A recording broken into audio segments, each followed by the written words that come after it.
kulamo gaargaar ah oo ay toddobaadkani ku lahaayeen magaalada Muqdisho odayaasha dhaqanka xildhibaanada aqoon-yahanada iyo dhalinyarada reer Banaadiriga ah ayaa lagu taageeray inuu madaxweyne u noqdo maamul goboleedka Banaadir State Engineer Abba Awow Suufi Xaaji Cafaan oo ahaa afayeenka qoomiyadda Banaadiriga ee dalka Ingiriiska xogayaha guud ee golaha guurtida qoomiyadda Banaadiriga Nabadoon Axmed Xaaji Abikar oo u waramayay TV-ga caalamiga ee Universal kadib gabagabadii kulan ay maanta la qaateen madaxweynaha maamul goboleedka Banaadir State Engineer Abba Awow Suufi Xaaji Cafaan ayaa sheegay inuu yahay ninkii ugu horeeyay ee reer Banaadiriga u soo istaagay xilkaasi ayna si wada jir ah ugu doorteen odayaasha dhaqanka xildhibaanada aqoon-yahanada iyo dhalinyarada reer Banaadiriga wuxuuna ka codsaday dadka ka soo jeeda qoomiyadda Banaadiriga inay hiil iyo hooba la garab istaagaan madaxweynahooda cusub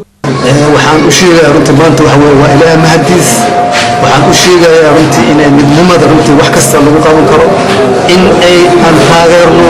inaan runtii hiil iyo hooba aan ku siino walaalkeena madaxweynaha runtii Abba Awow ayaan u jeedinayaa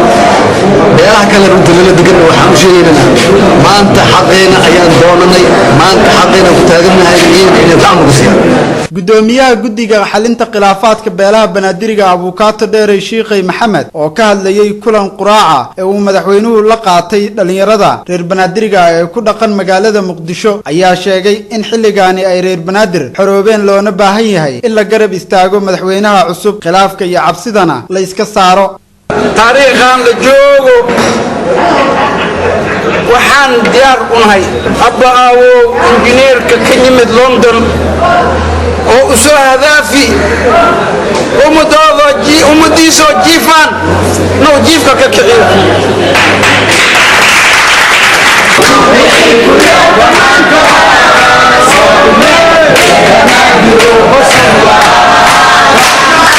madaxweynaha maamul goboleedka Banaadir State Engineer Abba Awow Suufi Xaaji Cafaan oo ka hadlayay kulanka uu maanta la qaatay odayaasha qoomiyadda Banaadiriga ayaa sheegay inuu ka shaqeyn doono bilicda iyo kala dambeynta labada gobol ee ay degaan dadka reer Banaadiriga ah ee Banaadir iyo Shabeellaha Hoose dhawaana uu ka sugayo golaha guurtida qoomiyadda Banaadiriga dadkii la shaqeyn lahaa maamulkiisa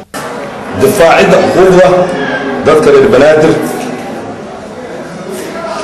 سودinta maamulka Banaadir waa qaybo ka tirsan Muqdisho marka Baraawe sidaas darteed waxaa lagama maarmaan ah in la helo mas'uuliyiin howshaas u howlgeli lahaa si loo dhammaystiro ahdi ku meel gaar ah qaab dhismeedka baarlamaanka iyo xukuumadda madaxweynahani cusub ee uu yeelanayo maamul goboleedkan loogu magac daray Banaadir State ay isku raaceen dadka reer Banaadiriga ayaa ah natiijadii ka soo baxday kulamo wada tashi ah oo toddobaadkani u socday mas'uulka ay qoomiyadda Banaadirigu u caleemo saarteen madaxweynenimada iyo qaybaha kala duwan ee dadka ka soo jeeda qoomiyadda Banaadiriga ee ku dhaqan magaalada Muqdisho Mahad Maxamed Sheekh Universal TV Muqdisho